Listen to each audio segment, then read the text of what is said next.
For decades, the public has turned its eyes to names like the Illuminati and Skull and Bones in an attempt to understand the supposed backstage of hidden power that permeates global entertainment.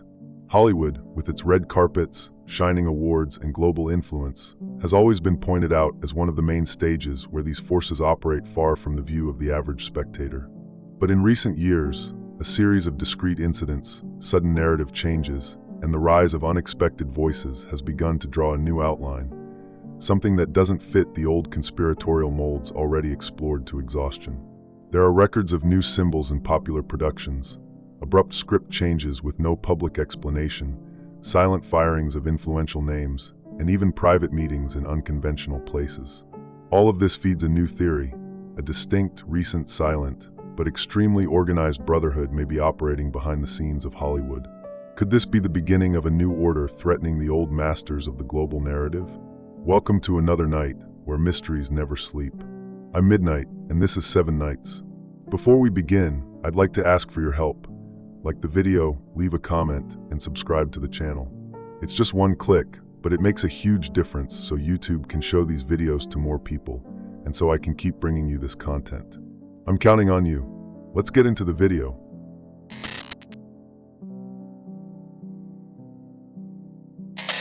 There's something strange happening in Hollywood. And no, it's not about the old rumors about the Illuminati or the worn-out theories circulating on the internet. This is different.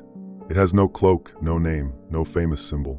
But it's spreading, slowly, discreetly, like a shadow moving behind the cameras. I started to notice the first signs when some details began to repeat in places they shouldn't. In 2017, at an alternative film event in Austin, rookie screenwriter showed up wearing a pin with a symbol no one recognized. A circle divided into 4 irregular parts. No one could say what it was. He didn't explain either, just said it was something personal. At the time, it went unnoticed. But 3 months later, the same symbol appeared in graffiti in the background of a scene in an HBO series. A coincidence? It could be, but too many coincidences start to tell a story. The symbol began to appear in places where only those paying close attention could see it. On a movie poster in the background, on another producer's lapel, in promotional art released only to the press, and always surrounded by silence. No explanation, no comments. And the strangest part, it was always new people in the industry, gaining ground quickly, with access to major productions. As if something was boosting these careers, quietly. From there, I started talking to some insiders. Sound technicians, editors, people who live in the background and see everything up close. And some began to tell similar stories. Exclusive meetings in remote locations. Creative retreats where phones are banned, contracts don't exist, and participants are handpicked. One editor told me he attended one of these meetings, and after that, never saw the same names in the old writers' rooms again. As if something had changed. In one of those conversations, the name of a secluded property in Topanga Canyon, near Los Angeles, came up. A ranch rented by a production company no one knows. According to records, the company was opened in Delaware, a corporate registry haven where it's easy to hide who's behind it all. Satellite images show weekly activity, usually at night. Luxury cars coming and going, with no event promotion. An ideal place for meetings that shouldn't be disclosed. And then comes the part that caught my attention the most. Some of the screenwriters who frequented this place soon after began signing million-dollar projects with streaming platforms. And these weren't just regular projects. They were bold productions with unconventional structures, fragmented narratives, recurring symbols, and an aesthetic that started to repeat across several different productions. Is this a new creative trend, or the reflection of a well-defined direction coming from a specific group? A more experienced screenwriter confided in me that his script was rejected for being too classic. The producer wanted something aligned with the new language. When he asked what that language was, no one explained. They just said, times have changed. But who defines that? And why? Over time, industry veterans began to disappear. Not off the map, but from the projects. They simply stopped being called. Some were reassigned, others silenced. No one mentioned a boycott, but the coincidence was too big to ignore. And those who tried to criticize these changes saw their projects stall with no explanation. It's as if there were an invisible force filtering what can or cannot appear on screen. At the same time, independent producers began to report something unusual. strange requests for symbolic insertions in scripts, phrases without context, objects that needed to appear in specific scenes, repeated numbers with no apparent function. When they asked why, they were told, it's in the narrative guide, a guide that no one outside the circle had access to. Gradually, I realized that this supposed new society isn't interested in visibility. On the contrary, its power lies precisely in silence. While everyone looks at scandals and famous faces, it operates backstage, shaping the content that will influence millions without needing to appear. And all of this raises an important question. Are we really witnessing a creative renewal in Hollywood, or an ideologically driven overhaul carefully planned by a new, silent group, much more modern than the old owners of the game? It may have no name, no face, and maybe it never will. But if you follow the trail, you'll see that this new order is no longer emerging. It has already begun.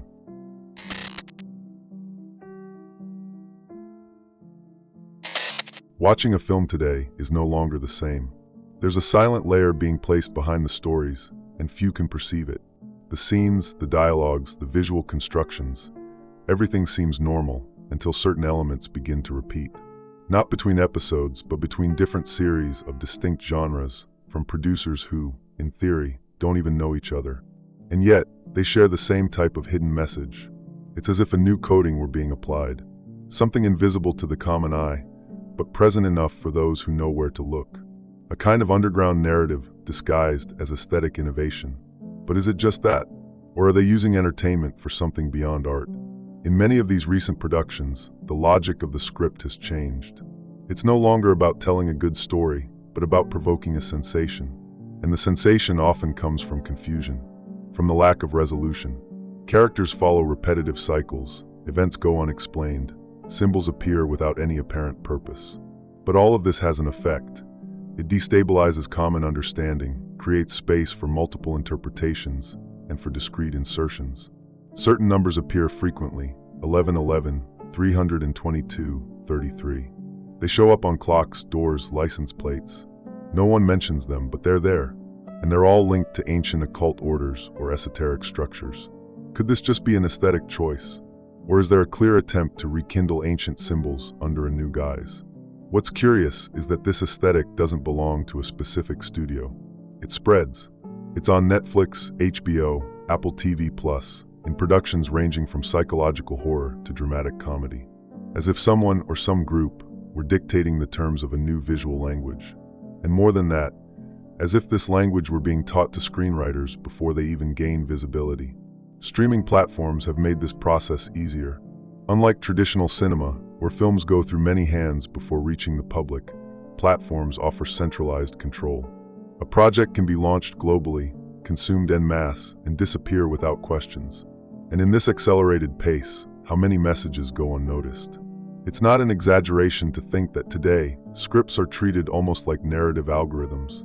There are patterns that must be followed. Specific archetypes, codes that are part of a hidden map. Screenwriters are no longer just creators. They're translators of a language that isn't always theirs. And many don't even realize they're being used as vectors for something bigger. There are also the symbols. Mirrors, slightly open doors, symmetrical geometric shapes, repeating sound combinations. All of this is becoming part of the modern visual vocabulary. But for what? Are they trying to teach the audience something, or merely testing how much can be implanted without resistance?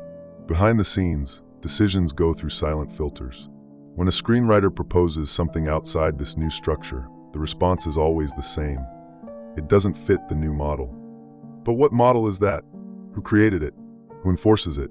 And most importantly, why is no one talking about it? The power of a story doesn't lie only in its content, but in how it's told. And if the form is being controlled, the content may be as well. After all, it's possible to shape ideas, behaviors, and even memories through symbolic repetition. And the more subtle it is, the more effective. If an entire generation grows up consuming narratives with the same hidden codes, with the same disguised ideas, how do we know where entertainment ends and cultural programming begins? Is all of this just coincidence? Or a tool of symbolic engineering disguised as art? In the end, what seems random may be the foundation of something very carefully calculated. It's no longer a question of whether hidden messages exist, but to what extent they're influencing us. Because true indoctrination doesn't happen with explicit words, It's built in silences, in details, in symbols the eyes ignore but the mind absorbs. And when this process spreads through the biggest productions in the world, one question stands out. What exactly are they trying to teach or erase from the stories we've learned to consume?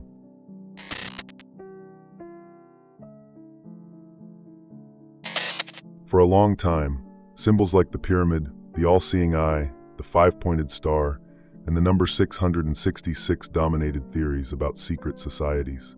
The public is already familiar with them. They've even become cliches in certain conspiratorial narratives. But what few people notice is that in recent years, a new symbology has begun to emerge, silent, subtle, and until now undeciphered. It's not something declared. It's hidden in details, a tattoo on a secondary character, a sculpture in the background of a scene, the position of bodies in a choreography, the strokes of a painting hanging on the wall. These aren't the symbols we know. They're others, with more complex geometric lines, unsettling symmetries, constructions that don't reference any known tradition, at least none easily accessible. By analyzing recent productions frame by frame, it becomes clear that these new signs follow patterns. They appear at specific moments, usually in transition scenes or when there are abrupt changes in the narrative, as if they marked some kind of symbolic passage, and the frequency with which they appear leaves no room for coincidence. What's curious is that when you try to find references about these symbols, almost nothing comes up. There's no direct connection to traditional Freemasonry, nor to classical mystical orders. But there are associations with more obscure studies, such as the Enochian language, John Dee's symbol alphabet, or the visual codices studied in 17th century occult grimoires. Could it be that these ancient influences are being recycled under a new code? Some analysts suggest there is an attempt to create a new symbolic mythology, something that doesn't belong to any religion or specific group, but that functions as an autonomous system of meaning, an alternative visual language, created not to be understood, but to be absorbed. The goal? To mark the mind with unconscious patterns, without needing to explain anything. This becomes evident when observing the repetition of figures composed of three circles connected by jagged lines, or rectangles overlapped by mirrored strokes. These patterns have no name, no caption, but they appear on album covers, in costumes, in logos of fictional companies within films. They're always there, and always hidden enough to seem irrelevant. Why hide symbols? If they were just aesthetics, they'd be highlighted, part of the marketing campaign. But they're not. They're inserted almost like visual glitches, as dismissible details. The problem is that silent repetition also teaches. The human brain learns through repetition, even without conscious awareness. And when a pattern becomes fixed, it alters perception, associations, and even emotional responses. This is an ancient technique, used in esoteric doctrines to train initiates. First, the symbol enters the visual field. Then, it is repeated until it becomes familiar. Only then is its meaning revealed, when it's already too late to reject it. The difference now is that this is being done on a mass scale, with billions of viewers watching. Moreover, certain new symbols aren't just in films. They appear in events, award show stages, artists' costumes and music videos, in set architecture, as if there were aesthetic coordination across different areas of the industry. This isn't just a matter of visual taste. There is synchronicity, and where there is constant synchronicity, there is planning. The most intriguing part is that this new symbology seems to reject the old models. The Eye of Horus, the pyramid, the pentagram, all of that has gradually disappeared, as if a new elite were creating its own identity, discarding the signs of the orders that once ruled. Could this new society be trying to break not only with the narrative, but with the very symbolic pillars that once sustained it? If the old symbols represented power, control, surveillance, the current ones are more abstract. Perhaps they represent flow, transformation, reconstruction. And that says a lot about what may be happening behind the scenes. Because whoever controls the symbols controls the ideas. And whoever creates new symbols is building a new system of power. And in this new system, the public still doesn't have access to the dictionary. It's exposed to the codes, but doesn't understand the language. What could this cause in the long run? If symbols define how we interpret the world, and someone is rewriting the codes without us realizing it, they're not just changing stories, they're reconfiguring perceived reality. In the end, the question is no longer, what do these symbols mean? The real question is, why are they being placed where no one expects, and why is no one talking about them?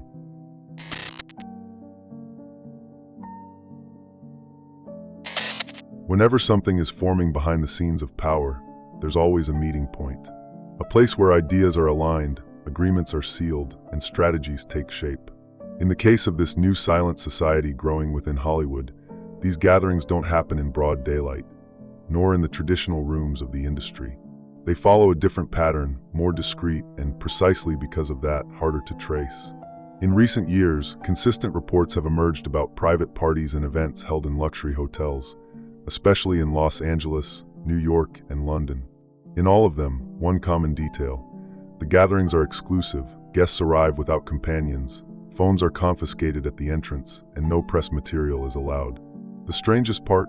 Many of the participants don't even appear on the hotel's official guest list, as if their stay had been erased. One of the most mentioned locations is a historic hotel in Beverly Hills, known for hosting high-profile events, but that occasionally shuts down an entire floor. The stated reason is usually renovation or closed executive event. But anonymous staff members report unusual activity during these dates: black cars with tinted windows, delivery of sealed boxes, and people entering and exiting private elevators without identification.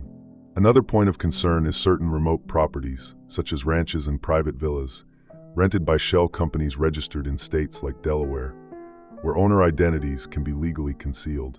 These places serve as what some call alignment rooms, places where screenwriters, producers, and directors spend entire weekends in meetings where contracts aren't discussed, but guidelines are. No paperwork, no minutes, just speech, direction, and silence. And we're not talking about ordinary parties. No photos leak, no videos are posted. In a world where everyone wants to show where they are, why are these particular people hiding so much? What's being discussed in these meetings to justify such an extreme level of secrecy? There are reports, though rare, from people who got close. A production assistant who worked support at one of these events said he was instructed to avoid eye contact with the guests and stay away from conversations. He said he noticed strange symbols on the printed invitations and decoration materials, nothing recognizable, but all with aesthetics similar to those discreetly appearing in movies and series. There are also cases of celebrities who, after attending these meetings, began to adopt discourses and projects aligned with a specific type of narrative. It's not just a change in stance. It's a new pattern of creative choice, a subtle shift in the content of the stories they start to endorse, as if a silent reprogramming had occurred there. And the locations of these gatherings are always chosen to make any attempt at external observation difficult. Often, they're properties surrounded by dense forest or located in areas with limited access to drones and commercial satellites. There's even a pattern in the dates, almost always during the gaps between major award shows, when the media's attention is focused on other parts of the industry. Another curious detail: at all these events, there's a presence of professionals outside the film industry. Architects, philosophers, psychologists, visual artists. People who, in theory, would have no role in a meeting about entertainment. But within this new context, they seem to act as aesthetic and ideological advisors, as if they were helping shape the content symbolically before the script is even written. These meetings are not illegal. There's no crime in bringing professionals together to think about new creative directions. But what's troubling is the absolute secrecy, the lack of any public record, and most of all, the effects being noticed afterward. New projects are launched, with similar aesthetics, identical symbolic language, and a message that seems to come from a single source. Gradually, it becomes clear that these meetings aren't isolated. They're part of a continuous alignment process. As if a group, once hidden, is now taking the reins of an entire cultural movement, defining what should be created, how it should be delivered, and even what should be forgotten. And the lingering question is, if the meetings aren't open, the participants don't speak, and the results only appear camouflaged on screen, how can we know what's really being decided there? Perhaps we'll never know clearly, but one thing is certain: when identical ideas start emerging from different voices, and no one can explain why, it's a sign that something is being taught, even if no one asked to learn it.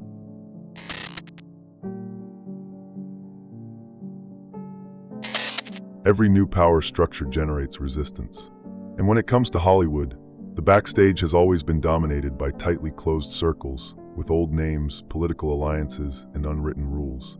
But something began to crack, and the signs of this rupture started to spread, first as noise, then as cuts. Cuts in contracts, careers, access.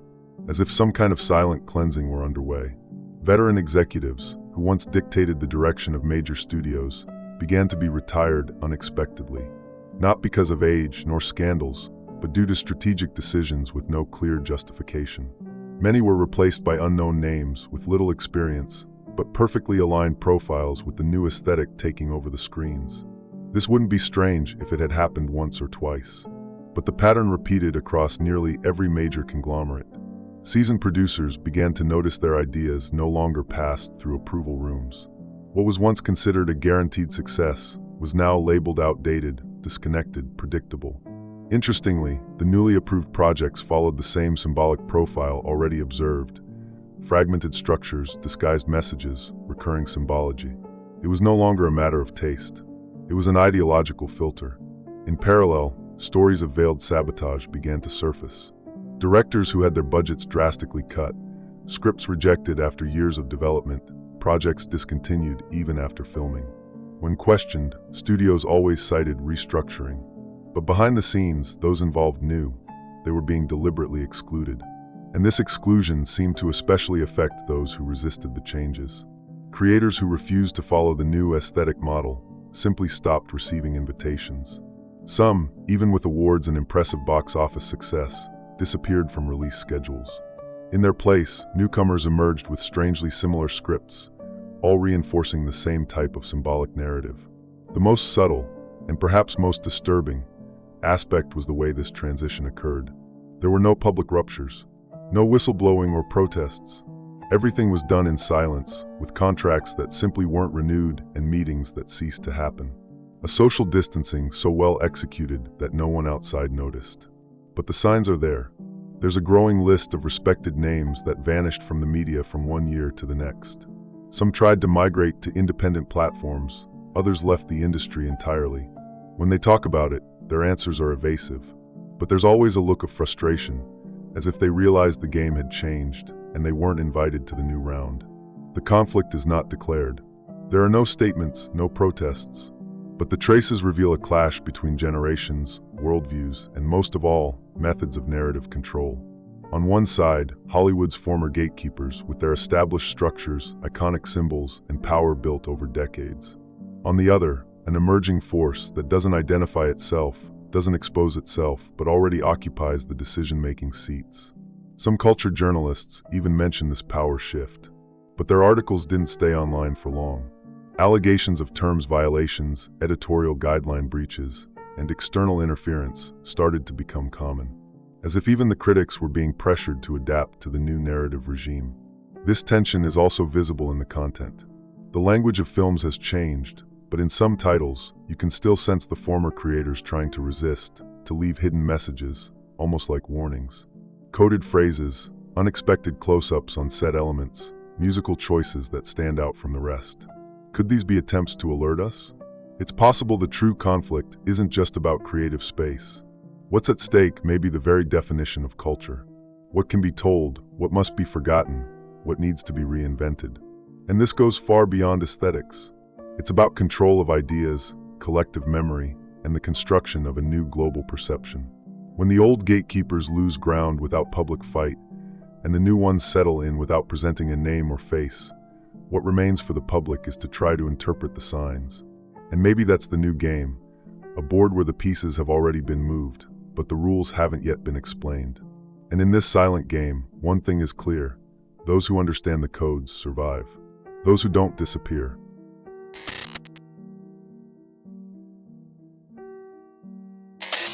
There's a curious detail in this entire web of changes, symbols, and secret gatherings: the lack of coverage.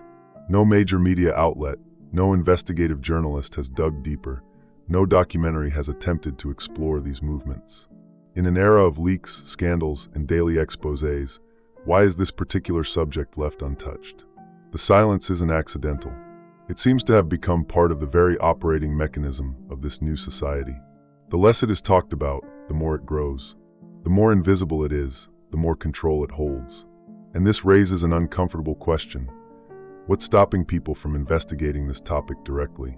There's no shortage of clues. They're in the content, in the backstage, in the names that vanished. They're in the awards, in the synchronized productions, in the editorial decisions that follow the same pattern. But no one seems willing to connect the dots.